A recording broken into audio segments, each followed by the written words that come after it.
Okay, today's something really different.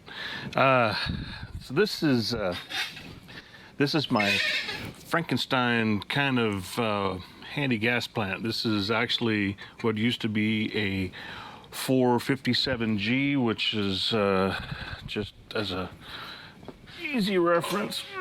Here is one of them, a 457G, in various states of disrepair. But I had an extra head, and I didn't really know what to do with it. And the reason I came about an extra head is that I had a, how did I get at that? I had a friend of mine that had a 460 head that he wanted to sell, which I bought. I had a working 457, but I wanted a 460. So I just basically swapped the heads, and then I had a spare 457 head.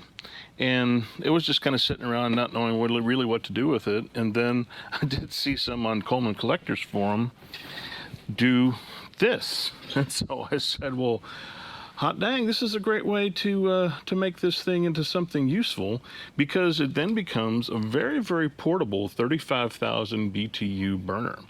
And all this is a tank off of a 42060? No, that's a three burner. The 413.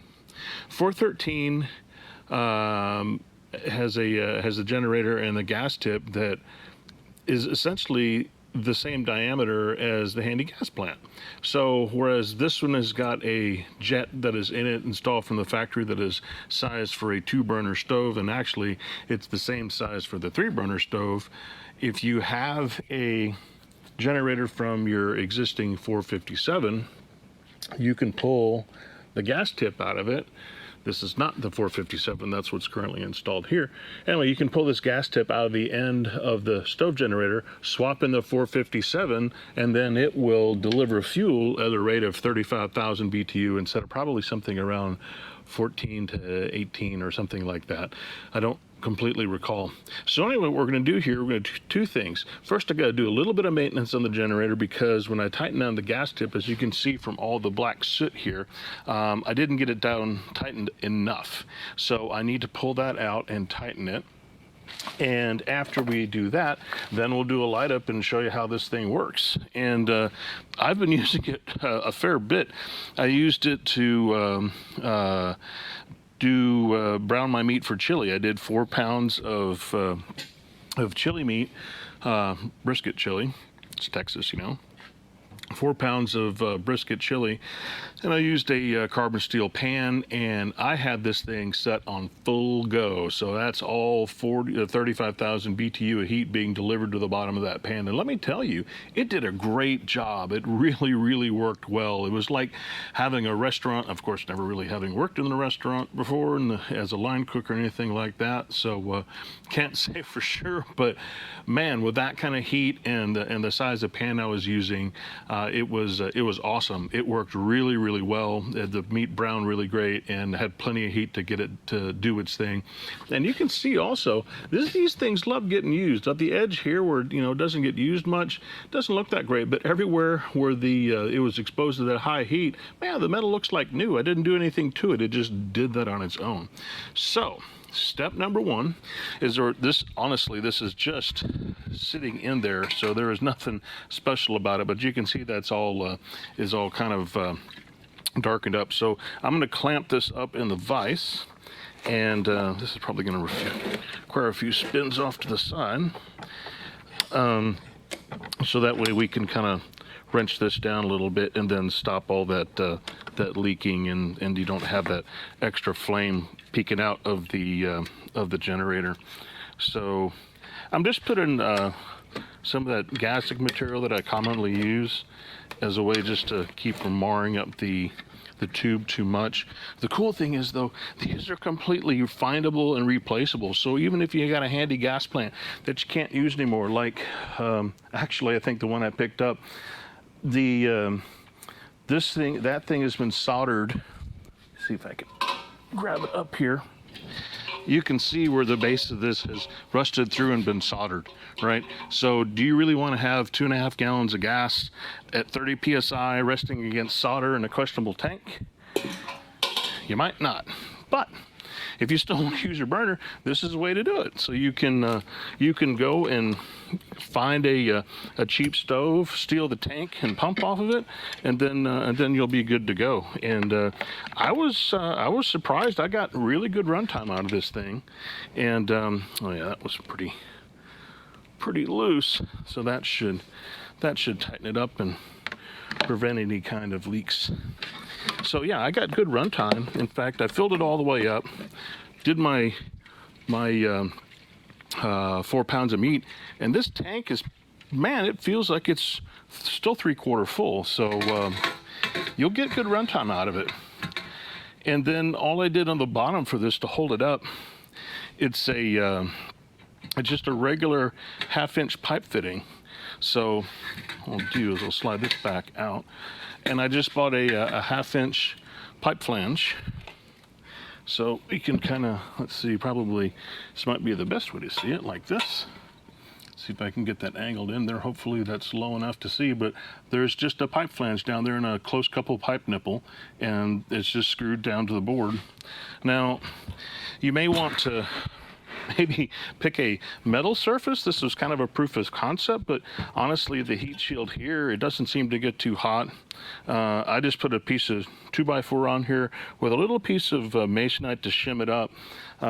Only thing I wanted to do was be able to put this in here, get it in there, and have it be level over the area where it heats the generator. What I'm going to do is to secure this, I'm going to put like a little metal cable that'll go across here, down this way, and there with a spring on it just to hold it. It doesn't really go anywhere, but it's probably better if it was like a little bit more secure, because obviously right now you just pull it out and off you go. So, so I'm sitting here, I realize I don't have a good source of fire because this clicker doesn't work, and I used my propane tank for my weed burner. That one's empty. Okay, well, hold on while I see how long my cord is. I got another propane tank over here. Let's see if I can reach it without getting to the end of my proverbial rope. Oh yeah, we're good. Okay. So I found out that starting these off in cooler weather, you want to preheat them just because the massive amount of iron that you've got to heat and everything else. There is a little, no, take you in here. There is a little area right here. You can fill that with denatured alcohol and use that to preheat the generator. Now I realize that this does have an instant gas system, and yeah, it'll work, but you can still flood it, which I managed to do, and when it was cold out. And so, I mean, I guess really it's up to you if you want to or not. I think right now with the temperatures that we're at here right now, it doesn't need any kind of preheating, and obviously I can just preheat with this torch, which would be easy. But what we're going to do is we're just going to go ahead and go for it, and make sure I get some pressure in here. Yeah, this tank required a bit of rehab. It had a neoprene pump leather, well, not a leather, but a pump seal in it, which I replaced with leather. And then it had a sticking check valve, which I tried to service, but ultimately was not able to get out. So this is the old check valve that I pulled out of it.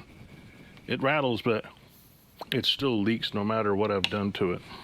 So I'm gonna just use this small one here, and then we'll just hit the fuel.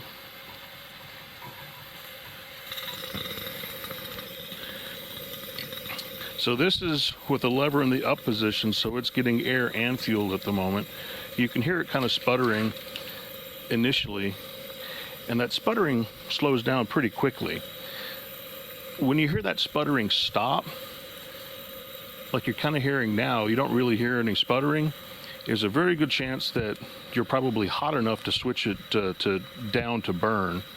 And also, the longer that you run it like this, the more air it dumps rather rapidly, so you need to kind of continue to pump it to keep it up to speed. Now I start these with the valve full open, but when I turn it down, I usually back off on the valve some so it doesn't just go completely crazy. And because there is, you can shoot an awful lot of fuel through it. But I've also noticed that the more that I've run this, and the more this generator's got run, and the more that the metal has gotten hot and whatever, it's working so much better than it did when I first got it. It tended to be really, really hard to start, and it would flood very easy. Now it's just like, this starts easier than a regular Coleman stove. It's pretty amazing. So anyway, we'll go ahead and get it up to pressure here.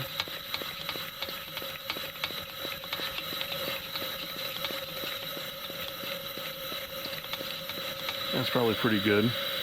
And yeah, that's pretty much it. I don't even have all the way open, but we'll open her up.